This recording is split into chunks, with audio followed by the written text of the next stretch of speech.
to My Bitcoin Story. And I'm here now with Teruko Neriki, a Bitcoiner based in Tokyo. How are you, Teruko? Hi, everyone. Nice to meet you.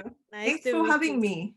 Yes, thank you for being the guest at My Bitcoin Story. So Teruko and we've been together in this clubhouse moderator group called Bitcoin Asia. And then Mhm. Teruko's also very knowledgeable in terms of um, like the situation of Bitcoin in Japan. And today we're going to talk just to catch up and see how Bitcoin in Japan right now in the current condition. So maybe Mhm. Teruko, we can start first by you telling the audience what is your Bitcoin story. Okay. Yeah. It's actually very typical. I came for the money and stayed for the revolution. I don't even remember first time I heard about Bitcoin. It was, here and there, like popping up around 2012, 13. And of course, the big Mt. Gox hacking in 2014 was a big news here. So, I knew about Bitcoin, but I never really, got interested in like enough to dig in, kind of dismissed right away, thinking, oh, that must be like, some kind of scam or some kind of nerdy money. So didn't really pay attention. But in 2017, um, when Bitcoin price was just keep going up, I was watching it, thinking still, it must be scam. I should be, stay away from it. Mhm, yeah. But towards the end, I'm like, I don't know what it is, but I just can't, I'm just gonna buy it. So I bought my first Bitcoin in November 2017 Oh. without knowing what Bitcoin was. And then around that time, actually, I was traveling around in Egypt. And then I was even checking the price or the news. So Mm-hmm. I had no idea it crashed. So Mm-hmm. yeah, I knew it first time when I returned home, and then I checked my, exchange balance, and I'm like, oh my God, it's like less than the half. So you bought it in what price at that time? It's like all-time high. All time It's high. above, yeah, like 200. Yeah, it's 2 million Japanese yen. So it's, yeah, I bought that all-time high and then came back and then found out it was less than half. And then I was naturally shocked. But at Mhm. the same time, I got angry about like at myself and then also at Bitcoin too. So I really wanted to find out what Bitcoin is really about. So Mhm. that was my start. Like since then I just went down the rabbit hole and then never came out. Are you still angry though with Bitcoin? um, well, in different sense, like Bitcoin, you never get to the goal, right? It's Mm, like never ending learning. yeah, I'm yeah. dying to see the bottom of the rabbit hole, but I don't think I ever will. So in that way, I'm a bit angry. Okay. So you also right now is very active in being an educator in Japan about Bitcoin, and also you translated the bullish case of Bitcoin, and what was that story about? Actually, so when I was going down the rabbit hole, it was like life-changing moment for me was in the summer of 2018 when I read the book, The Bitcoin Standard by Mm, Saifedean.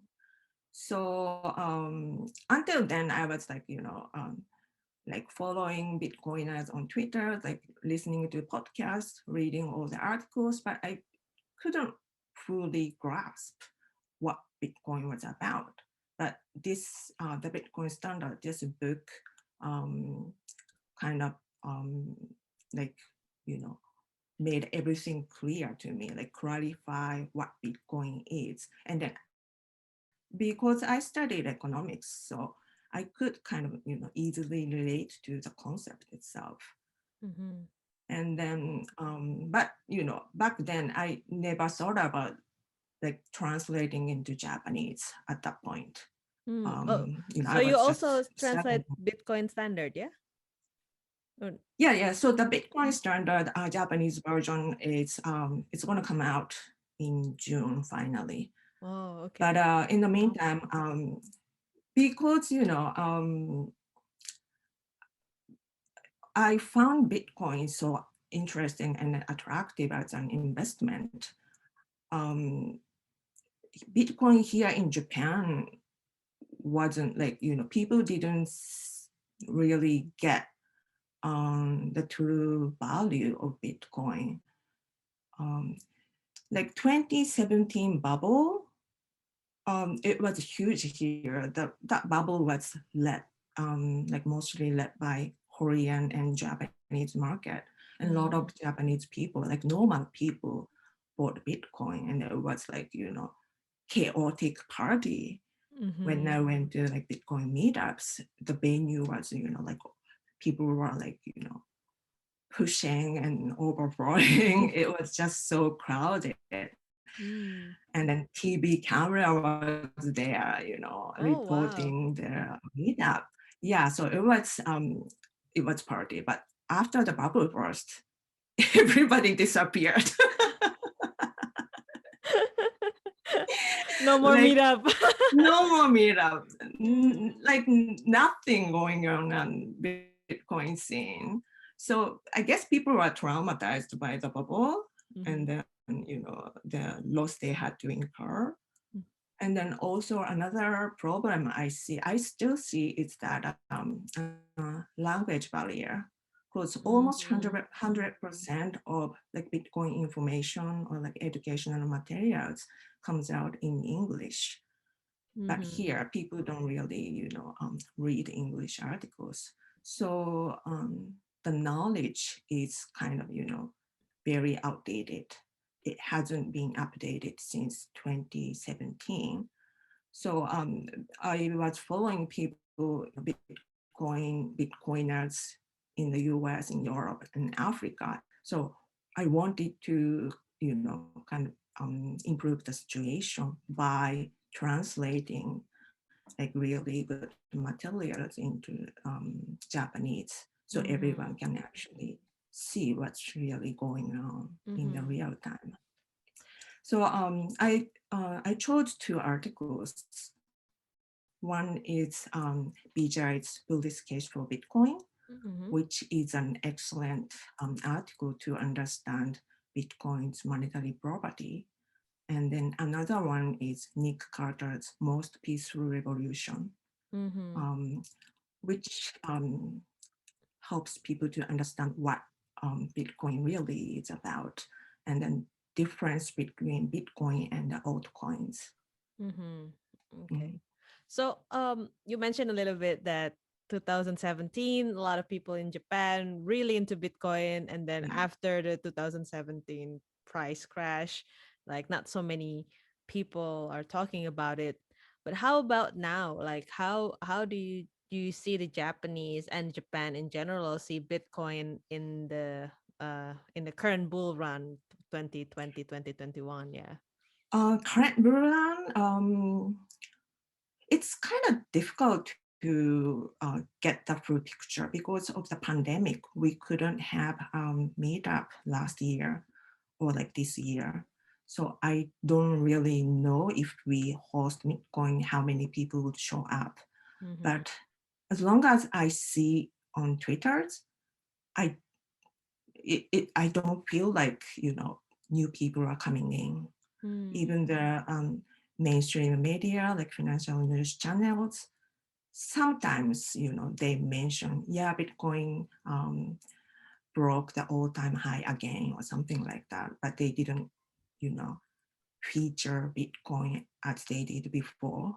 So Mm-hmm. I guess people in general are completely lost their interest in Bitcoin.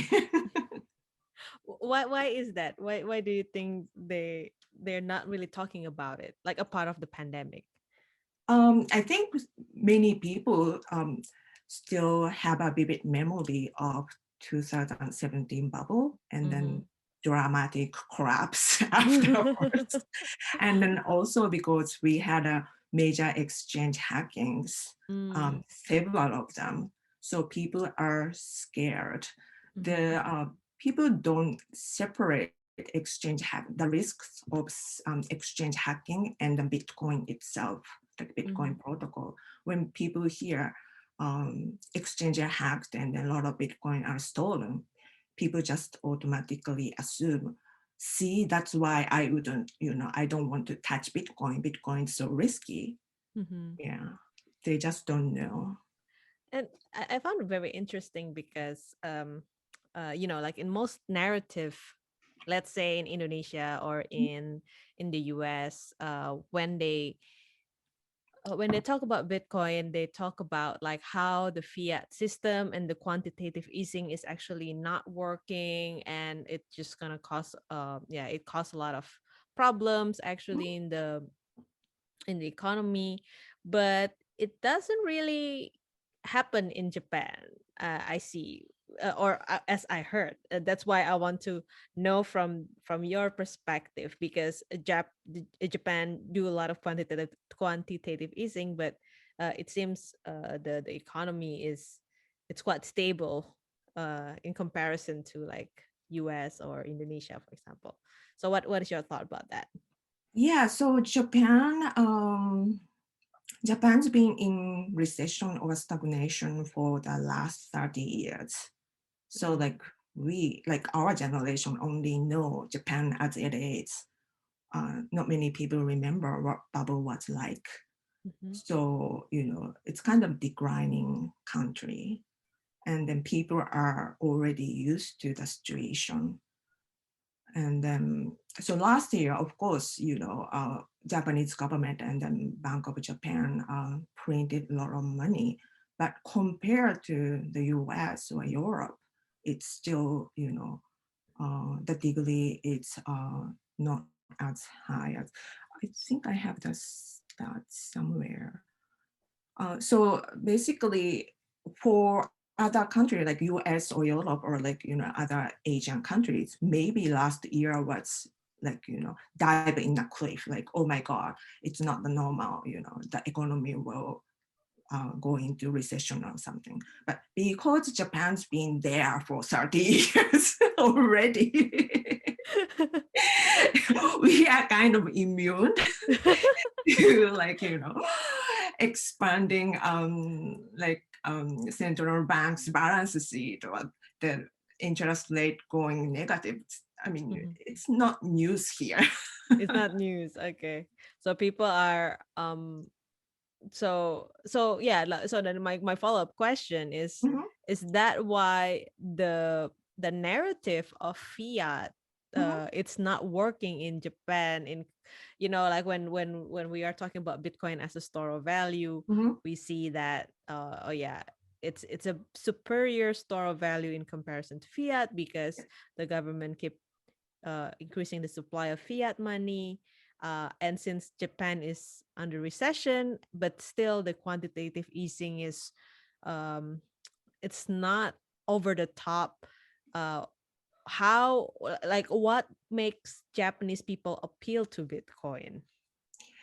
See, that's the problem I've been thinking about for the past 2 years. Oh, okay. Because that narrative, I mean, even though I explain it, not many people can relate to it because, Mm, um, if you print money, you will naturally have inflation, right? mm-hmm, But here, the Bank of Japan has been, targeting at 2% inflation for the past 30 years and then haven't achieved it.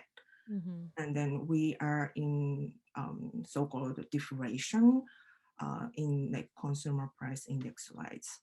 Um, which is actually not true. Like, if you see like asset, it's going up. Mm-hmm. So it's not really true, but in people's mind, Japan's been in deflation. So that narrative doesn't really work here. and then also like, bank the unbanked kind of thing. But Mm. everybody, pretty much everybody here has bank account and then credit card. So, Yeah. and then banking system here is better than the US or the Europe maybe. So people don't find a need for like alternative money or currency. And then Mm. also like politicians, we all like Bitcoiners say, you like Bitcoin is not investment. Bitcoin is voting, right? It's like opt out of Mm-hmm. the current system. But like politicians and then government itself, it's not as corrupt as the rest of the world. People still, have high confidence in Mm. our government. So Government, I yeah. really, I'm struggling to find like relatable narrative to Japanese people. Wow, that's very interesting. Yeah, because it's totally different. Yeah, I mean, everyone knows that Japan is quite unique. So, like, this Yeah. is one of the unique case. Mhm. But what makes you, as a Japanese, like, what makes you being very, uh, yeah, very focusing on Bitcoin and see the value of Bitcoin itself? Like, Mhm. what makes you a bit different from the rest of the? Mhm. I guess because I've seen the world. I've been traveling around the world for the past, few years. And then even before that, I I knew, Japan is not sustainable. Mhm. I shouldn't have, all the asset in Japanese yen. So I was even diversifying into like US dollar or like euro or other currencies or, foreign assets. But when I discovered Bitcoin, it hit me. Okay, diversifying across fiat currencies doesn't really make sense because if the US dollar collapses, everything else will collapse. So the diversification doesn't work. So to me, Bitcoin was a perfect, hedge for Mm. their in case the fiat currency collapse. Mm-hmm, mm-hmm, mm-hmm.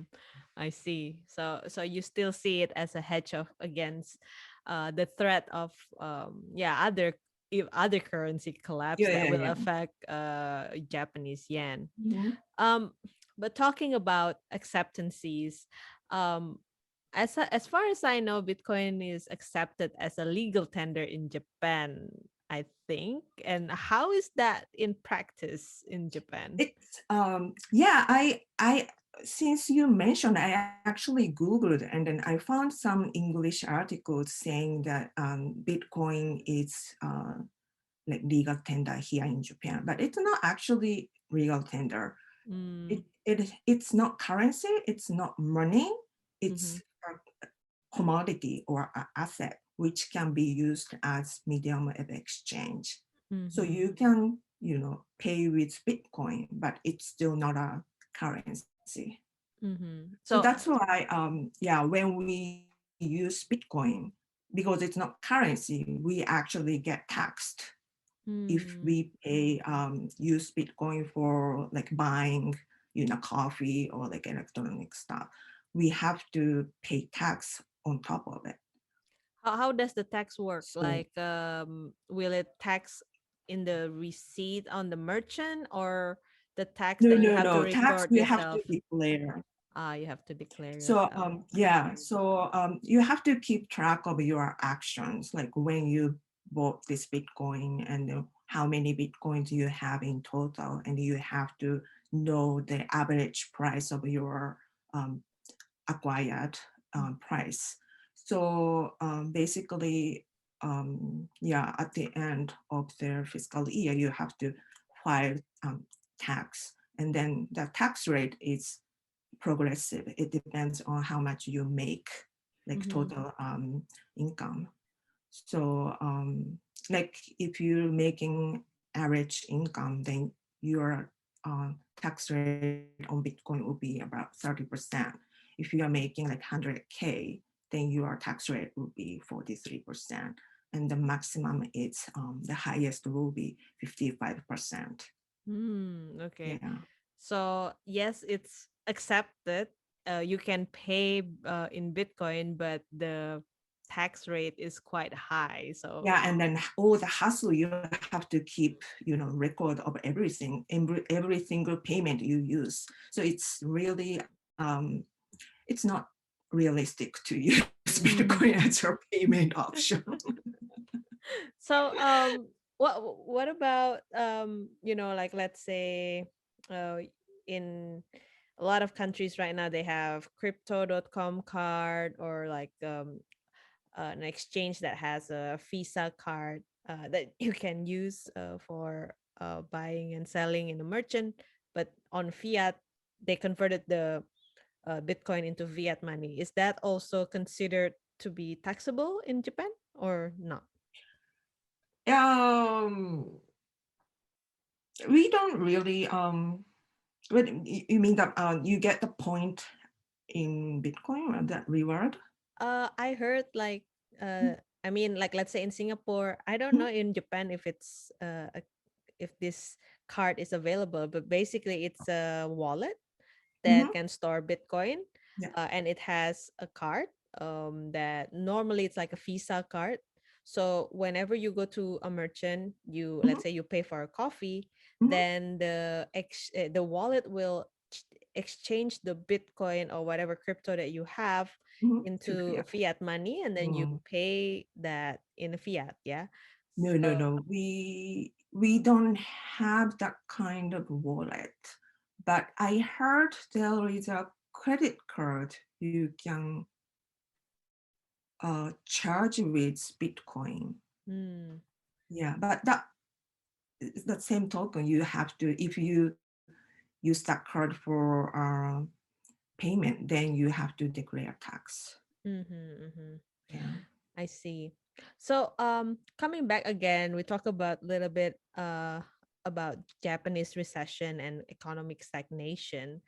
Mhm. Um, so do you think is there any way that Bitcoin can actually help Japan in terms of this economy stagnation? Mm, yeah, I think two ways Bitcoin can help. One is wealth transfer from the boomers to the younger generations.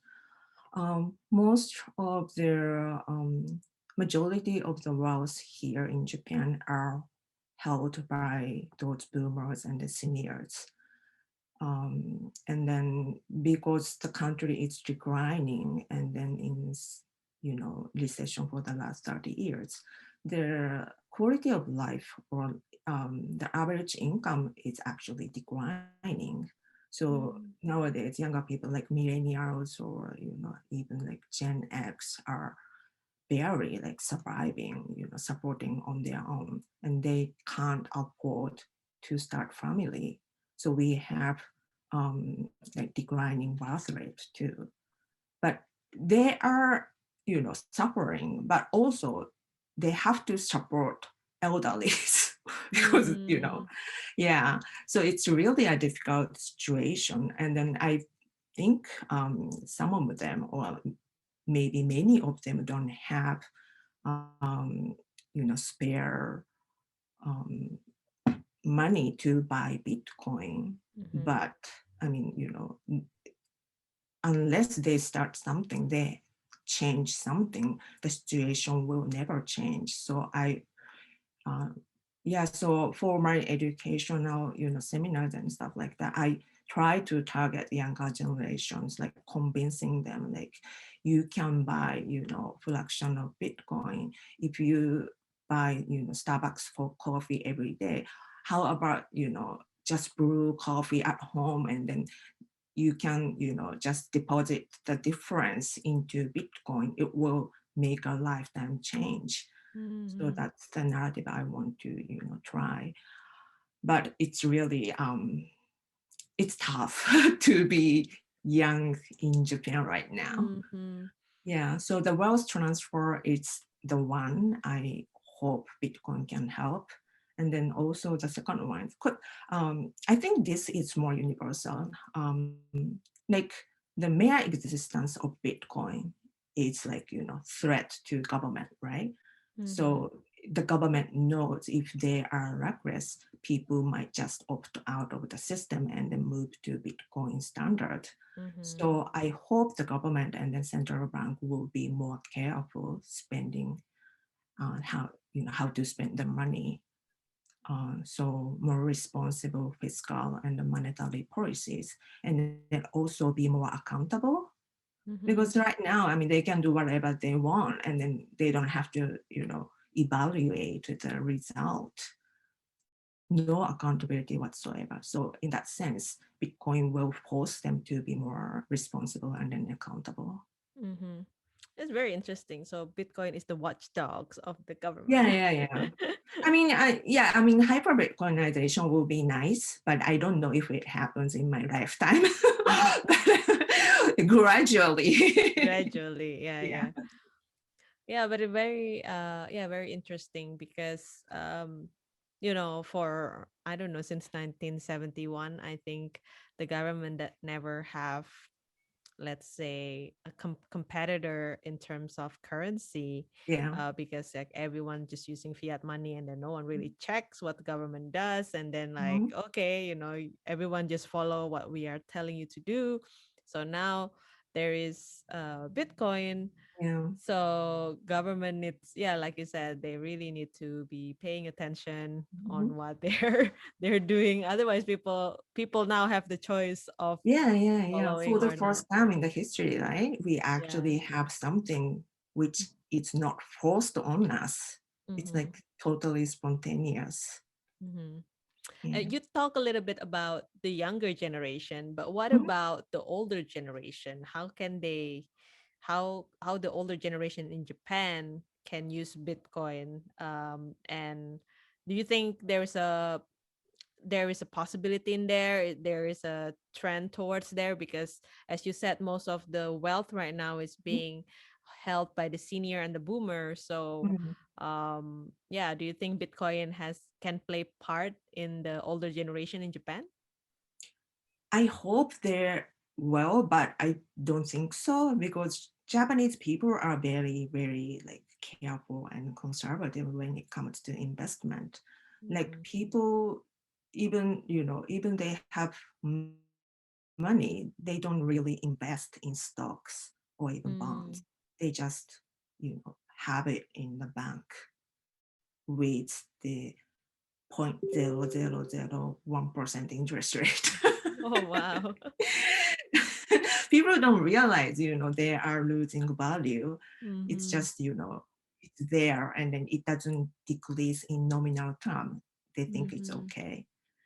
So, like some people are like savvier, like my parents are, they have been gold back for a long time. So when I introduced Bitcoin, they got it right away. So they Mm. now have Bitcoin. Mm-hmm. But I think they are very minority. Mm-hmm. Most people are just afraid of unknown and not curious enough to dig into, like, find out what really Mm-hmm. Mm-hmm. is and what kind of risk they have to take to get this kind of return. Mm-hmm. Yeah, people are lazy. Yeah, it's about changing the mindset too. Yeah, like Yeah. very interesting. Like, I mean, um if I see it like in Indonesia, Mhm. people like something that is trendy. So if anyone's like talking about Bitcoin, everyone goes into Bitcoin. So Mhm. so I guess like in population wise, they like to take more risk probably than maybe in Japan in general.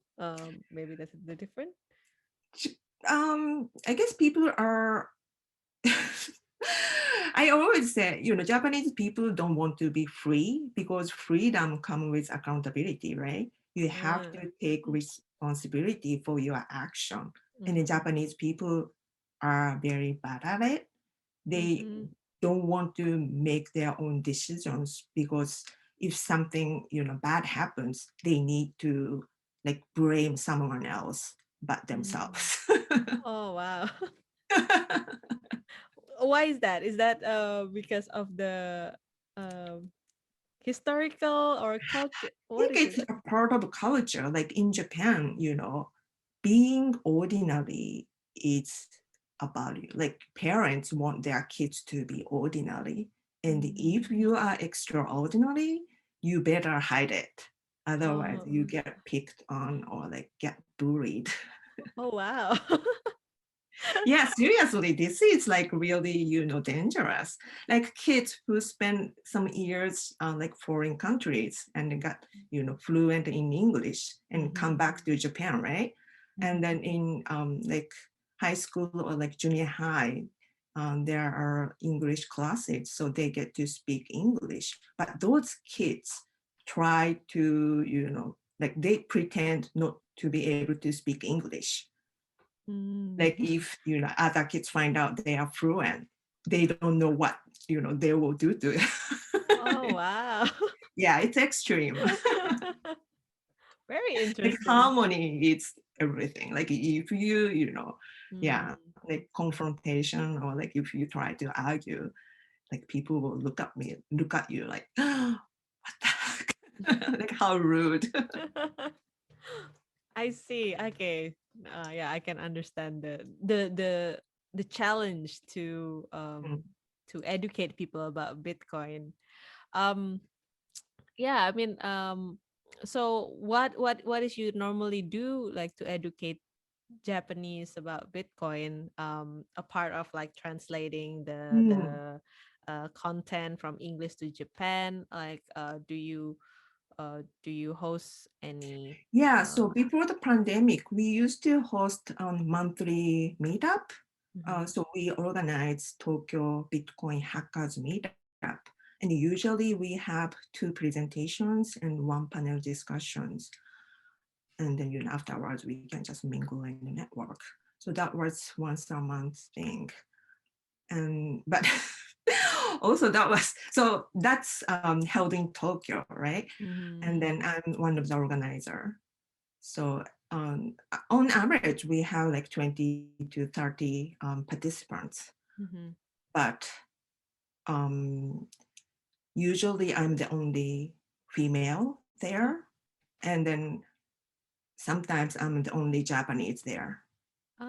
okay, Yeah, it's interesting. very male dominant and very white, even though it's, held in Tokyo. But so then the language like when you present it is will be in English. It Just will to be English, but if enough Japanese, because those are the people who live in Japan, uh, some of them are fluent in Japanese. So if we have enough Japanese, coming, then we can switch to Japanese, or I can translate into Japanese. But mm. I don't know why. Yeah, like I'm the only Japanese, only female. It's so weird. Wow, that must be like really full on. Yeah.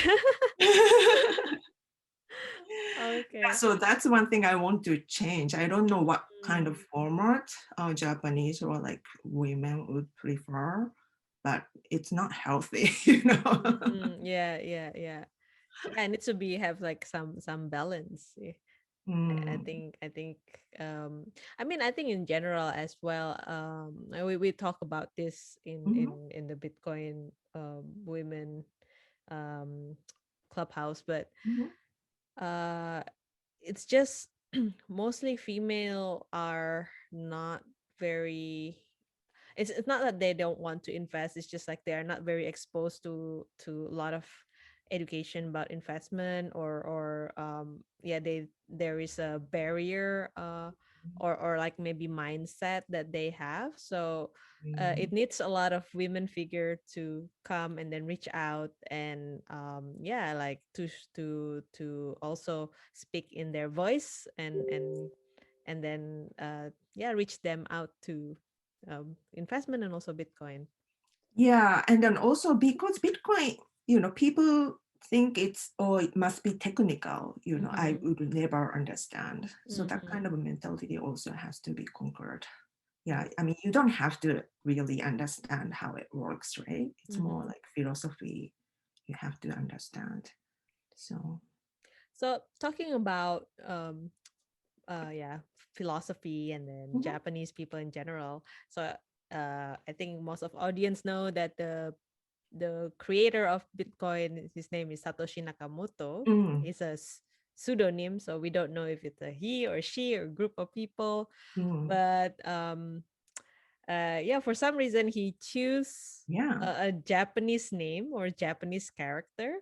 Mhm. So what do you think, Teruko? Like, who do you think is Satoshi Nakamoto, and why do you think he used Japanese name? I really have no idea.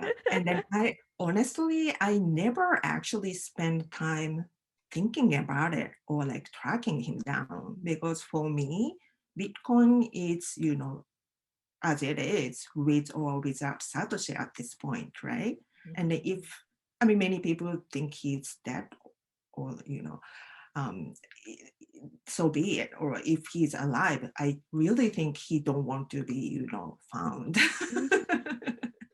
But what does Satoshi Nakamoto means in Japanese? It really depends on what Chinese character he picked. So I know Mhm. many people chose Satoshi as, the Chinese character which represents intelligence or knowledge. But, it can be anything. So, and then Nakamoto also, many people say it's like center or like, core, but which can be, different things too. So I really don't know. It's so much potential, like, possibilities. But interesting. So some people in Japan, like Japanese people, think um, a man named Isamu Kaneko Mhm. is Satoshi Nakamoto. Oh, why is So, that? so Isamu Kaneko was the creator of Winnie. Winnie is like a P2P file sharing system. So he created basically the P2P network architecture, so which is used in Bitcoin. Mhm. And then Kaneko is dead. He Mhm. died in July 2013. Mhm. He was only 42. Mhm. So, it part of the story fits in, Satoshi's story. So Mhm. I guess some people are hoping for Mr. Kaneko to be Satoshi. So at least he is, actually Japanese. But I found it very, very interesting when you said that even Satoshi Nakamoto, the name is Japanese, but you don't really know what does it mean because the character or the Yeah, kanji, like you don't know how it's written in kanji, so no one can really decipher yeah. what is Satoshi Nakamoto means. Because I don't think anyone found any Chinese characters he actually used, right? It's Mhm. only in English. So yeah, then really possibility is infinite. Like, Yeah. Damn. Awesome. Well, I really love our talk. And maybe like before we go to the end, we mentioned a little bit that Japanese exchange, crypto exchange got hacked, like the biggest one, Mount Gox, probably people know what happened yeah, back then. And then also there's a recent one also, coin exchange or something like that. we actually, so I picked up, so the Mt. Gox was 2014, right? And Mm-hmm. then 2018, we had coin check hacked or Mm-hmm. NEM. This is actually the biggest exchange hack in the history, I think. Mm-hmm. And then 2018, we had Zaif. And then 2 years ago, 2019, Bitcoin. So 4 Japanese exchange were hacked and Mt. Gox is, out of business. Why do you like yeah, I mean, I'm just curious. Do you Mhm. think that the hack happened from the internal, like from Japan itself, or what is your theory behind the hack? uh Oh, like many people say it's either Russia or North Korea. mm, Mm. and And yeah, I mean, obviously, people confidence to Bitcoin, um, it's just not very good because of these hacks, right? Yeah, because these hacks are, like in the news they hear. It's Yeah, in the news. sensational. And then everybody's like, again, Oh again, I wow. told you. So, what would you suggest it to, like, Japanese who probably listen to this podcast, or Mhm. like people around the world who probably listen to the podcast? How do you what do you advise to people to prevent their asset, or to protect their asset, to protect their Bitcoin for not getting hacked? Mm. Well, the number one advice would be don't leave your Bitcoin with exchange, right? If you Mm-hmm. buy, just withdraw right away to your hardware wallet.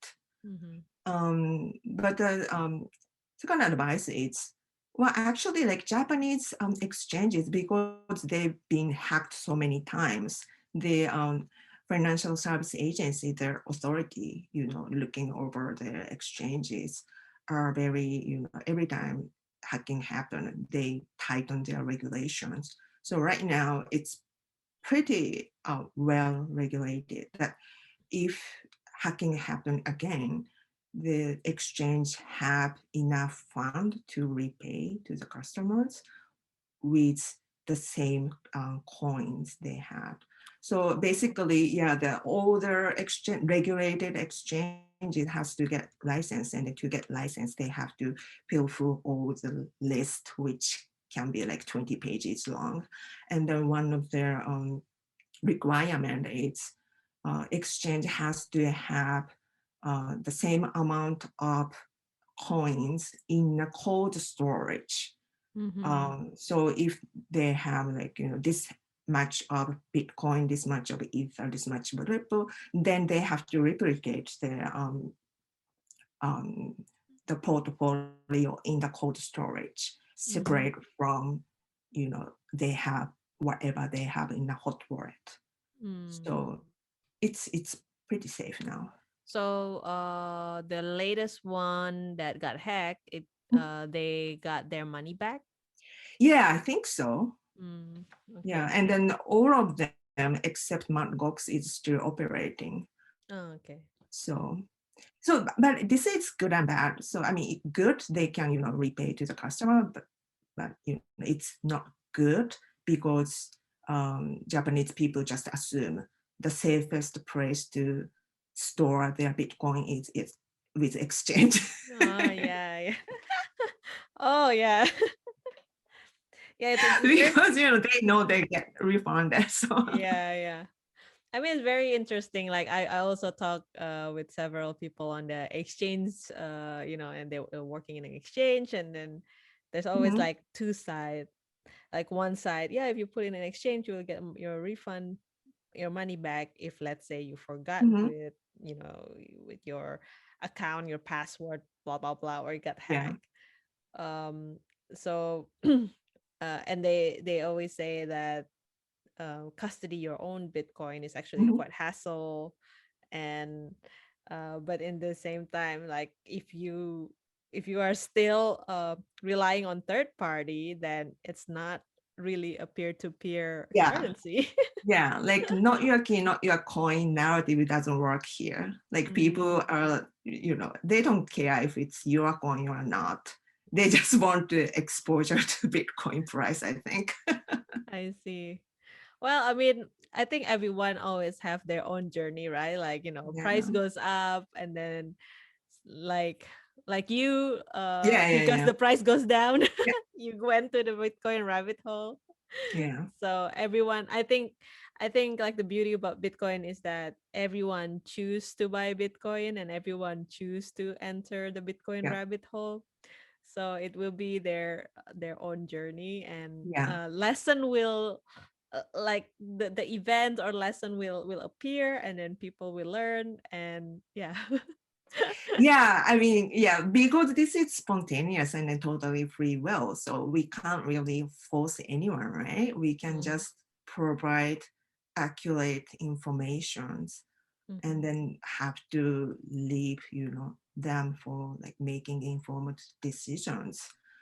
But at least, provide materials so that they can evaluate what they are going to do, and then also, like make informed decision. Because, yeah, right now, even that, it's, kind of difficult here in Japan. Mm-hmm. So, little by little, but I'm trying to do that. Yeah, step by step. It will slowly but suddenly. Yeah. I don't see the catalyst for suddenly part yet, but I really like, we are almost like half through this bull run, right? Mm-hmm. But I really don't see how Japanese market will, wake up to this bull cycle. Because, yeah, I don't know.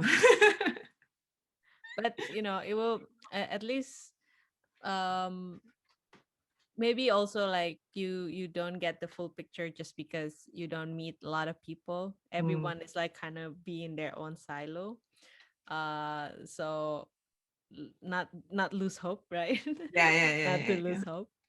But again, like it it will like I think everyone will eventually um buy Bitcoin and get their having Bitcoin in their portfolio Mhm. with different reasons. And Yeah. I'm sure like Japan will find their reason, but maybe people are still not aware of that, and it's still like Mhm.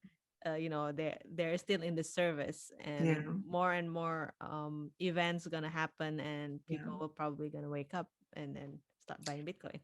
Yeah, I really hope this Bitcoin standard book Hmm. will change the situation. Like not many people, but some people, might get, calling. Yeah. So how people can get the book? They're going to can buy it in Amazon. Yeah, we haven't set the date. So like 2 weeks in advance, they can book, or they can just, walk into any major bookstore and then just Mm. pick up.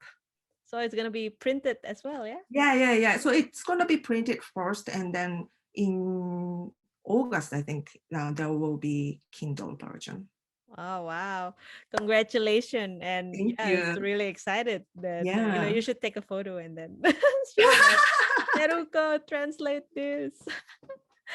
Yeah. We haven't come up with the cover design yet. So yeah, Mm, once it's set. awesome. Okay. Well, Teruko, it's been very lovely to talk to you and to catch up with you. And yes, everyone, please June or August, if you're in Japan, go grab the Japanese version of Yeah, Bitcoin buy the book. Standard. And how people can follow you, Teruko? Like, The easiest place will be Twitter. I'm at Teruko Neriki. mhm.